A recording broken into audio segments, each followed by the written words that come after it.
ಹುಲಿಯ ಮುಂದೆ ದೇವಸ್ಥಾನಕ್ಕೆ ಕೈ ಮುಕ್ಕೊಂಡೆ. ಇವತ್ತು ಧನುರ್ಮಾಸದ 28ನೇ ದಿನ. ಇವರು ನಮ್ಮ ಮನೆಗೆ ಬಂದಿರೋ ಹೊಸ ಗೆಸ್ಟ್. ಇವರು ಎಲ್ಲ ಅಭಿಮಾನಿಗಳಿಗೂ ನಮಸ್ಕಾರ. ನಾನು ನಿಮ್ಮ Kalachandra. Welcome back to my YouTube channel.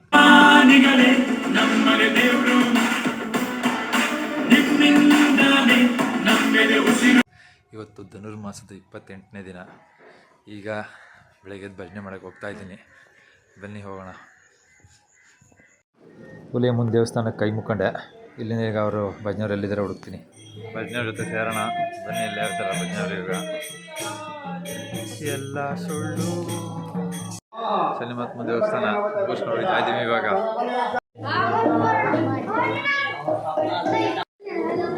ಹೊಸ ಈಸ್ಕೊಂಡೆ, ಈಗ ಹೊಡ್ತಾ ಇದ್ದೀನಿ. ಮನೆಯಲ್ಲಿ ತುಂಬ ಕೆಲಸ ಇದೆ ಇವತ್ತು. ಬನ್ನಿ ತೋರಿಸ್ತೀನಿ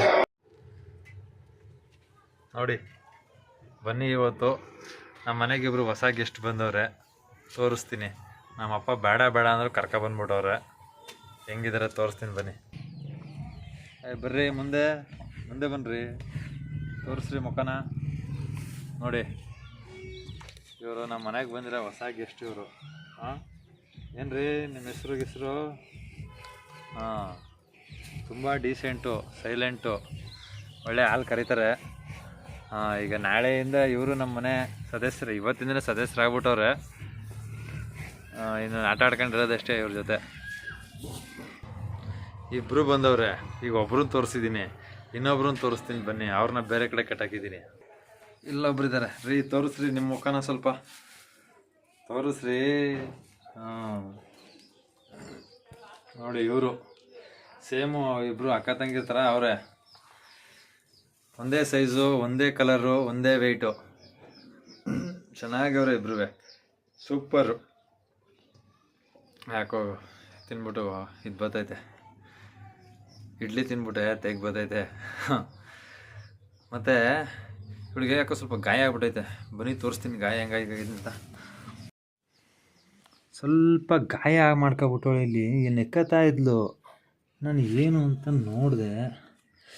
ಸೊ ಯಪ್ಪ, ಫುಲ್ ಗಾಯ ಮಾಡ್ಕೊಬಿಟ್ಟವಳೆ. ಏನೋ ಇರುವೆ ಕಟ್ಬಿಡ್ತೋ, ಇಲ್ಲ ಇಲಿ ಹೆಗ್ಣ ಏನೋ ಕಚ್ಬಿಟ್ಟಿರಂಗೆ ಐತೆ. ಈಗ ಅದಕ್ಕೆ ಏನಾದರೂ ಹಾಕ್ಬೇಕು. ಅದೇ ಅರಿಶಿನ ಮತ್ತು ಆಲೋವೆರಾ ಗಿಡನ ಕಟ್ ಮಾಡಿಬಿಟ್ಟು ಎರಡನ್ನೂ ಮಿಕ್ಸ್ ಮಾಡಿಬಿಟ್ಟು ಆ ಜಾಗಕ್ಕೆ ಅಂಟಿಸ್ಬಿಟ್ರೆ ನೀಟಾಗಿ ಒಣಗೋಗ್ಬಿಡ್ತದೆ. ಇದು ಮನೆ ಮದ್ದು. ಹಸುಗೆ ಗಾಯ ಆಗ್ಬಿಡೈತೆ ಕೆಸ್ಲಲ್ಲಿ. ಇವಾಗ ಅದಕ್ಕೀಗ ನಾನು ಮನೆಗೆ ಹೋಗಿ ಒಂದು ಅರಿಶಿನ ಮತ್ತು ಆಲೋವೆರಾ ಗಿಡ ಎಲ್ಲೈತೆ ಹುಡುಕೊಂಡು ಸ್ವಲ್ಪ ತಗೊಂಡು ಬಂದು ಅದಕ್ಕೆ ಹಾಕಬೇಕು. ಅದಾದಮೇಲೆ ತುಂಬ ಚೆನ್ನಾಗಿ ಒಣಕೊಬಿಡ್ತದೆ. ಮನೆ ಮದ್ದು ಅಂತಂದರೆ ಇದೇನೆ. ಈಗ ಅದನ್ನ ಹೋಗಿ ಮಾಡೋದ. ಬನ್ನಿ ಹೆಂಗೆ ಮಾಡ್ತೀನಿ ಅಂತ ನಿಮಗೆ ತೋರಿಸ್ತೀನಿ ನಾನು. ನೋಡಿ, ಇವಾಗ ನನ್ನ ಹತ್ರ ಅರಿಶಿನ ಪುಡಿ ಮತ್ತು ಆಲೋವೆರಾ ಇದೆ. ಇವೆರಡನ್ನು ಚೆನ್ನಾಗಿ ಮಿಕ್ಸ್ ಮಾಡ್ಕೊಂಡು ಹಸುಗೆ ಗಾಯ ಆಗಿರೋ ಕಡೆ ಎಲ್ಲ ಹಚ್ಚಬೇಕು. ಆಮೇಲೆ ಇದನ್ನು ಕೆಚ್ಚಲಿಗೆ ಹಚ್ಚಿದ್ರೆ ತುಂಬ ಚೆನ್ನಾಗಿರುತ್ತೆ. ಆಮೇಲೆ ಅಲ್ಲಿ ಸಣ್ಣ ಸಣ್ಣ ಏನಾರ ಹುಳ ಗಿಡ ಅಂಟ್ಕೊಂಡಿದ್ರೆ ಇದರಿಂದ ಎಲ್ಲ ಬಿಟ್ಟೋಗ್ಬಿಡ್ತದೆ. ಈಗ ನೋಡಿ, ಇದನ್ನು ನೀಟಾಗಿ ನಾನು ಕಲ್ಸ್ಕೊತಾ ಇದ್ದೀನಿ. ಕಲ್ಸ್ಕೊಬಿಟ್ಟು ತಗೊಂಡೋಗಿ ಅದಕ್ಕೆ ಮೆತ್ತೀನಿ.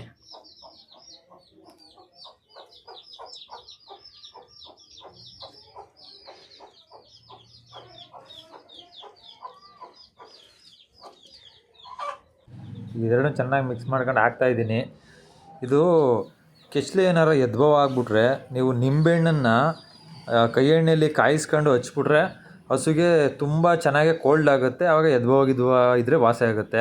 ಈ ಥರ ಸಣ್ಣ ಪುಟ್ಟ ಗಾಯಗಳಾದರೆ ನೀವೇ ಅರಿಶಿನ ಪುಡಿನೋ ಆಲೋವೆರಾನೋ ಹಾಕಿದ್ರೆ ಚೆನ್ನಾಗಾಗ್ಬಿಡ್ತದೆ.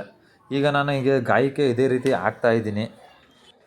ಪಾಪ ಈ ಚರ್ಮಗಳು ಅದೆಷ್ಟು ನೋವು ತಿಂತಿರ್ತದೋ ಏನೋ ಗೊತ್ತಿಲ್ಲ. ಬಟ್ ಆದರೆ ಏನು ಅಂತಂದರೆ ಹಸು ಚರ್ಮ ನಮ್ಮ ಚರ್ಮಕ್ಕಿಂತ ತುಂಬ ಗಟ್ಟಿ ಇರುತ್ತೆ. ಅಷ್ಟು ಸುಲಭವಾಗಿ ಅವಕ್ಕೆ ನೋವಾಗಲ್ಲ, ಬೇಗ ಇಮಿಡಿಯೇಟಾಗಿ ನೋವಾಗಲ್ಲ. ನಮ್ಮ ಚರ್ಮಗಳ ಥರ ಅಲ್ಲ. ಆದರೆ ಇದು ತುಂಬ ಸ್ಟ್ರಾಂಗ್ ಇರುತ್ತೆ. ಆಮೇಲೆ ನೈಟ್ ಹೊತ್ತು ಆಚೆ ಮಲಗಿಸಿದ್ರು ಕೂಡ ಇದು ಇಬ್ಬನಿ ತಡೆಯೋದಂಥ ಚರ್ಮಗಳಿದು. ಅದು ಸ್ವಲ್ಪ ಗಟ್ಟಿ ಚರ್ಮ ಇರ್ತದೆ. ಅದರಿಂದ ನೋಡಿ, ಇದು ಬಂದು ಹೆಗಣ ಕಚ್ಚಿದ್ರೂ ಕೂಡ ಅದು ಹಾಗೇ ಮಲಗಿರುತ್ತೆ. ಒಂದು ಸ್ವಲ್ಪ ಉಷ್ಕಿಶ್ ಅಂತ ಏನು ಮಾಡ್ಕೊಂಡಿರಲ್ಲ. ನಾವು ನೋಡಿ ಅದು ಎಲ್ಲರೂ ಗಾಯ ಮಾಡ್ಕೊಂಡ್ರೆ ಆಮೇಲೆ ಹಚ್ಚಿದಾಗ ಅದು ಸುಮ್ಮನೆ ಆಗುತ್ತೆ. ಈಗ ಹಚ್ತಿರೋದಕ್ಕೆ ಅದಕ್ಕೆ ನೋವಾಯ್ತೈತೆ ಏನೋ ಅಂತ ನನಗಂತೂ ಗೊತ್ತಾಯ್ತಾ ಇಲ್ಲ. ಬಟ್ ಆದರೆ ಅಷ್ಟೊಂದು ನೋವಾಗ್ತಿರಲ್ಲ ಅಂತ ನಾನು ಅಂದ್ಕೊಂಡಿದ್ದೀನಿ. ಬೇಗ ವಾಸಿ ಆಗ್ಬಿಡಲಿ ಪಾಪ. ಅದು ಎಷ್ಟು ದಿನ ಅಂತ ನಾವು ಅನುಭವಿಸ್ತದೆ ಅಲ್ವಾ, ಅದಕ್ಕೆ ಹಚ್ತಾಯಿದ್ದೀನಿ.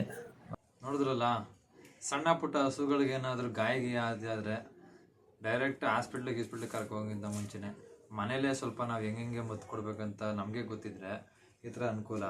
ಮತ್ತು ಈ ಥರ ಸಣ್ಣ ಪುಟ್ಟದಕ್ಕೆಲ್ಲ ನಾವು ಮನೆಯಲ್ಲೇ ಮಾಡ್ಕೋಬೇಕು. ಮತ್ತು ಈಗ ಹಾಕಿದ್ದೀನಿ, ನಾಳೆ ಅಷ್ಟರಲ್ಲಿ ನೀಟಾಗಿ ಒಣಗೋಗ್ಬಿಡ್ತದೆ ಗಾಯ. ನಾಳೆ ಅಷ್ಟರಲ್ಲಿ ಒಣಗೋಗ್ಬಿಟ್ಟು ಒಂದು ಸ್ವಲ್ಪ ದಿನದಲ್ಲಿ ಸರಿ ಆಗ್ಬಿಡ್ತದೆ. ಈ ಥರ ನೀವೇ ಮನೇಲಿ ಬಿದ್ದರೆ ಮಾಡ್ಕೊಳ್ಳಿ. ಹೇಳ್ಕೊಡ್ತೀನಿ ಒಂದೊಂದಾಗಿ. ಏನಾದರೂ ಬೇಕು ಅಂತಂದರೆ ಕೇಳಿ, ಕಮೆಂಟ್ಸ್ ಮಾಡ್ಕೊಳ್ಳಿ. ನಿಮ್ಗೆ ಏನಾದರೂ ಹಸುಗಳಿದ್ರೆ ಹಸುಗಳನ್ನ ಹೆಂಗೆ ನೋಡ್ಕೋಬೇಕು, ಮತ್ತು ಕುರಿಗಳಿದ್ರೆ ಕುರಿಗಳಿಗೆ ಏನಾರು ಆದರೆ ಹಿಂಗೆ ನೋಡ್ಕೋಬೇಕು, ಕೋಳಿಗಳಿದ್ರೆ ಕೋಳಿಗಳಿಗೆ ಏನಾಯ್ತದೆ ಏನಾರು ಆದರೆ ಹಿಂಗೆ ನೋಡ್ಕೋಬೇಕು. ಇದನ್ನೆಲ್ಲ ನಿಮ್ಗೆ ಏನಾರು ಬೇಕು ಅಂತಂದರೆ ಕೇಳಿ, ನಾನು ಅದನ್ನ ಈ ಥರ ವಿಡಿಯೋ ಮಾಡಿಬಿಡ್ತೀನಿ. ವಿಡಿಯೋ ನೋಡಿದಂಥ ಎಲ್ಲರಿಗೂ ತುಂಬ ಹೃದಯದ ಧನ್ಯವಾದಗಳು. ಇದೇ ರೀತಿ ಕಲಾಚಂದನ 1438 ಯೂಟ್ಯೂಬ್ ಚಾನಲ್ನ ಸಬ್ಸ್ಕ್ರೈಬ್ ಮಾಡಿ, ಲೈಕ್ ಮಾಡಿ, ಶೇರ್ ಮಾಡಿ ಮತ್ತು ಕಮೆಂಟ್ಸ್ ಮಾಡಿ. Thank you for watching.